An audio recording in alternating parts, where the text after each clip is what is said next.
My name is Amanda Lynch. I'm from Tulsa, Oklahoma. So Amanda, you just ran the Southern States 200. Congratulations. So first and foremost, what are your thoughts on the race, the course? What is your takeaway? It had some tough technical sections, but then it had some really fun, nice, runnable pine needles, which was fantastic. And then, of course, that fun climb at the end in the heat was pretty rough. So we were several of us sitting around watching the leaderboard, and we had a fantastic race between you and Ashley Ithburn, and then Stacy McCurdy, who's behind you. Did you guys ever run together? Was there any discussion? What was your thought process about what was going on? Were you aware of it? I ran with Ashley and another gentleman for the first 3.5, and then she said I'm out, and so she took off, and I was like, all right, I'm not going to chase you right now, it's too early. And then at some point we hooked back up and then ran together for a little while, and we talked for a bit. It was great. She's fantastic.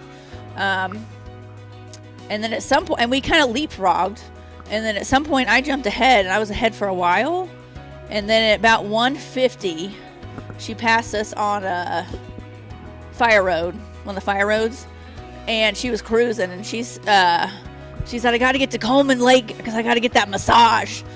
She was on a mission, and I was like, all right, see you out there. And I didn't see you after that. That's awesome. What a great story. So have you done 200 miles before? This is my first one. First 200 miler. Yep. What kind of ultras have you done leading up to the Southern States? I've got 23 finishes on hundreds. I've done a 125.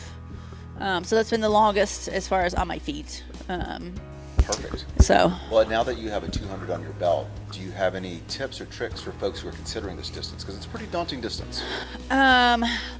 A lot of long back-to-backs, and just practice a lot of hiking. I mean, because you really do a lot of hiking, a lot of pole training. Yep. And as far as 200s go, there aren't many 200-mile races this side of the Mississippi. So you hear a lot of the big races out west. What do you have to say to those folks out west? Is this worth the trip? Yeah, I mean, definitely. I've done the Pinhoti 100 a few years ago, and I love the Pinhoti Trail. So that was definitely like a selling point as well. So yeah, the aid stations were fantastic. The sleep stations were, you do 100 and you're like, well, not that I stop and sleep, but they were pretty fantastic. But all the volunteers were fantastic. Yeah. And then this is something I'm asking everybody, and it's a question, it's 3 parts, and it's something I ask my kids every night after their day at school, at the dinner table. So question number 1 is, what's the worst thing that happened to you during this race?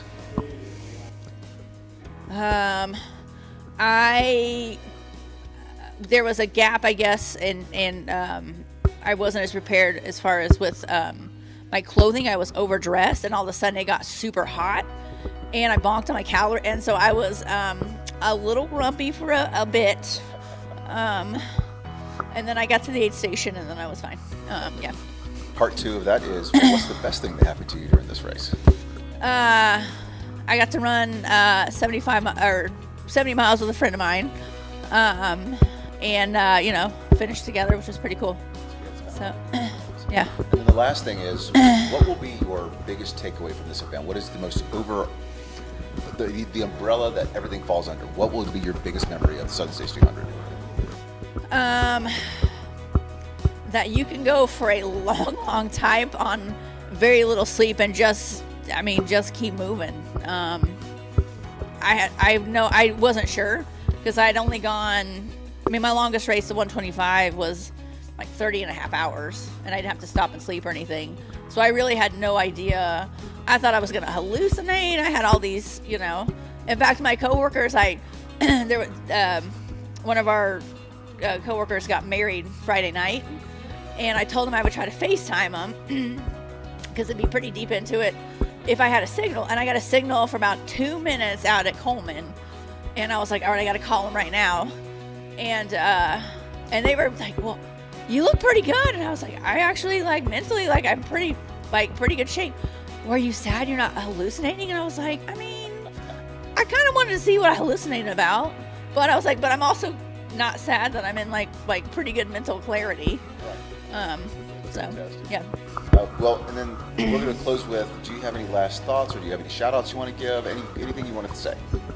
Well, I gotta give a shout out to my husband for putting up with my training and my long weekends that I'm out on the trails for hours and hours. My in-laws, I came to crew, and then my friend Meredith Williams, who paced me for 70 miles and put in her fair time on her feet as well. And then, Runners World Tulsa, that's my running store that I'm on the race team technically, and so they got me started into ultra running, and they've always supported me. So That's awesome. yeah. I have no doubt they're proud. Well, thank you again for your third overall finish, and what a great race. Congratulations. Thank you, I appreciate it.